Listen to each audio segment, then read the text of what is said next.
Qual a sua sugestão, Tonon? Como é que os pais devem ensinar os filhos sobre a história e os verdadeiros heróis? O que eu penso? Eu faço isso aqui também.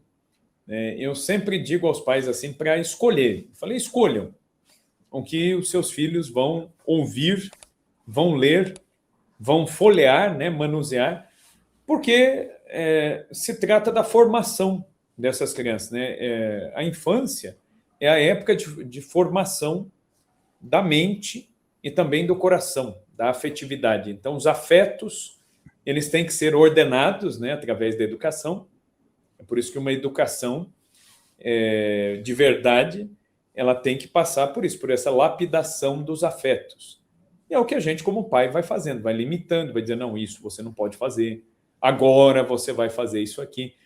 Eu me lembro muito da minha educação, né? Meu pai não me dava muita opção. Meu pai não dizia para mim assim, o que você quer, filho, não sei o que. Eu me lembro que eu ia nos lugares com meu pai ele nem dava opção, ele já falava, você senta aqui. Então eu nem me manifestei, eu nem ousava me manifestar, porque eu já sabia, meu pai dizia, você senta aqui. A coleção de história do Brasil de Varney voltou a ser vendida. Não perca a oportunidade de adquirir essa robusta coleção com 35% de desconto, frete grátis e você ainda ganha um curso como bônus. Imperdível, hein? Não perca. E às vezes quando eu pensava em dizer, mas eu não quero comer, meu pai ele já olhava e falava assim, come sim, que é bom. Então, quer dizer, a educação, ela faz o quê? Ela lapida os afetos, a verdadeira educação. Porque a criança, ela tem os afetos todos em desordem e ela é cheia de desejos e de quereres.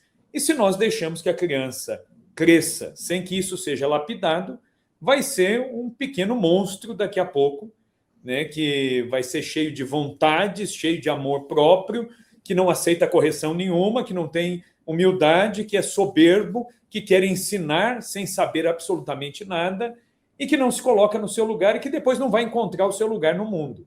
Então, quer dizer, é algo monstruoso, né, deixar um ser humano crescer sem ser lapidado. Então, a verdadeira educação começa por aí. E o que nós, enquanto pais, devemos fazer? Procurar boas coisas para alimentar, para usar como bons exemplos. Então, se a gente for ver hoje em dia, em termos de literatura, por exemplo, nós vamos encontrar a história do urso, a história do jacaré, a história de... É sempre um bicho, ou é um super-herói com poderes absurdos, Teia de aranha, coisa e tal. É isso aí, né, que a gente encontra por aí em termos de literatura. Não estou dizendo que não tenha alguma coisa de valor. Eu me lembro quando os meus filhos foram crescendo, eu começava a procurar essas coisas, tinha uma dificuldade danada para achar. E às vezes eu vi uma historinha, uma ou outra, que fosse assim menos pior. Eu falava, bom, deixa eu pegar aqui esse livrinho que dá para tirar alguma coisa. Mas ainda não era o que eu buscava. E aí eu comecei a achar depois algumas histórias um pouco mais longas. E aí eu falava, bom, a criança não... Meus filhos não vão ler porque está muito longo. O que eu fazia? Eu lia e contava de um jeito mais simples, histórias um pouco mais longas. Isso vai servindo como exemplo. A memória das crianças, ela fixa, né, de uma maneira única, né, nos primeiros anos, sobretudo. Né, isso aí fica na memória deles. Então, eu comecei a fazer isso, né, com os meus filhos e depois eu comecei a buscar, inclusive, exemplos históricos. Existem exemplos históricos que são interessantes. Não significa que tudo que o personagem histórico fez foi bom, mas existem exemplos históricos interessantes, né? Eu tenho um livrinho... É até bom que a criança aprenda isso, né? Porque as pessoas, ela vai ver durante a vida real que, enfim, o pai dela tem defeitos, a mãe tem defeitos, Sim, enfim. sim. É bom que ela não tenha essa visão cor-de-rosa do mundo. Eu achei uma historinha sobre Júlio César, né? Quase um milagre, né? Em livraria achar. Eu achei uma historinha Júlio César para crianças. E, por incrível que pareça, era interessante, assim, trazia os fatos históricos, mas, digamos assim, simplificando numa linguagem que a criança consiga entender, pelo menos, a grandeza de algumas ações dele, de Júlio César enquanto governante. Júlio César, nós todos sabemos, né? A história dele é cheia de problemas, de defeitos, mas realmente, em muita coisa, ele foi grande, ele foi inteligentíssimo, ele tomou atitudes que trouxeram benefícios reais para o povo, enfim. Aí eu contei essas histórias. Aí é interessante, isso fica, né, na cabeça das crianças. Né? Passava tempo depois, e aí eles vinham e falavam, pai, sabe aquela história? Então ficou na cabeça deles.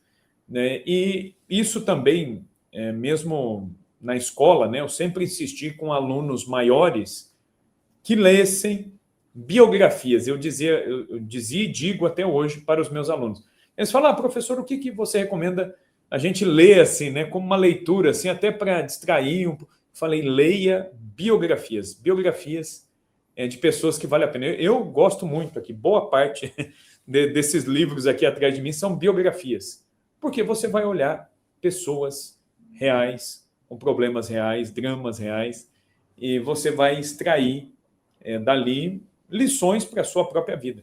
Então, por isso que eu penso que essas historinhas, né, por isso quando o Caravelas começou a escrever e me fez o convite, eu prontamente falei, não, vamos sim ajudar, justamente por isso, porque eu confio muito nisso, que boas histórias formam o imaginário e começam a servir de parâmetro. Né, só para ilustrar isso que você está falando, professor, recentemente eu fui almoçar na casa de um amigo e ele conta, o Maurício gostou muito do livro do Henrique Dias. Teve até uma vez que ele estava com a blusa de frio, ele pegou e amarrou assim para ele ficar sem a mão, igual o Henrique Dias, que perdeu a mão na batalha. Então, veja, é como o senhor estava falando, assim, é muito melhor que ele tenha esses exemplos do que ele fique fingindo soltar teia, que ele fique fingindo que está com o escudo do Capitão América. É um exemplo muito mais nobre para a criança. Não, porque isso é da natureza humana. Se a criança não tiver um bom modelo, vai ter um mau modelo. Não tem jeito. Não tem como ter cabeça vazia. Ela vai ocupar com coisa boa ou coisa ruim. E como só se destrói quando se substitui, se as crianças, aí quem não estiver ouvindo, tiver com esse vício aí de super-heróis, é melhor substituir pelos verdadeiros heróis, né? Porque isso é da natureza humana, se espelhar, né, em outros homens, às vezes chamado genericamente de modelos sociais, cujo ápice aqui, para quem é católico, são justamente, né, os santos, né? Mas como o professor Tonon falou muito bem, nós também temos heróis que não são santos, claro, mas que tiveram grandeza em sua vida e por isso que nós escrevemos histórias. Duque de Caxias, Osório, Henrique Dias, Felipe Camarão e tantos outros aí, e vamos continuar escrevendo mais, né? O Osório é um exemplo, ó, que a gente retrata que tomou um tiro no rosto. É evidente que não dá para fazer ilustração como aconteceu, né? Porque quebrou a mandíbula, né? Tomou um tiro e quebrou a mandíbula, né? E continuou lutando. O interessante é que no começo da vida ele era republicano, né? Era. Depois, aí, ao longo da vida, ele acabou se tornando monarquista. E ele dizia, né, que seria uma grande desgraça tentar derrubar a monarquia no Brasil. E, de fato, depois se verificou, né? O Osório não viu isso acontecer, né? Mas depois se verificou. Se essa turma tivesse viva ainda, Osório, Duque de Caxias, não tinha tido república de jeito nenhum. Sim, sim.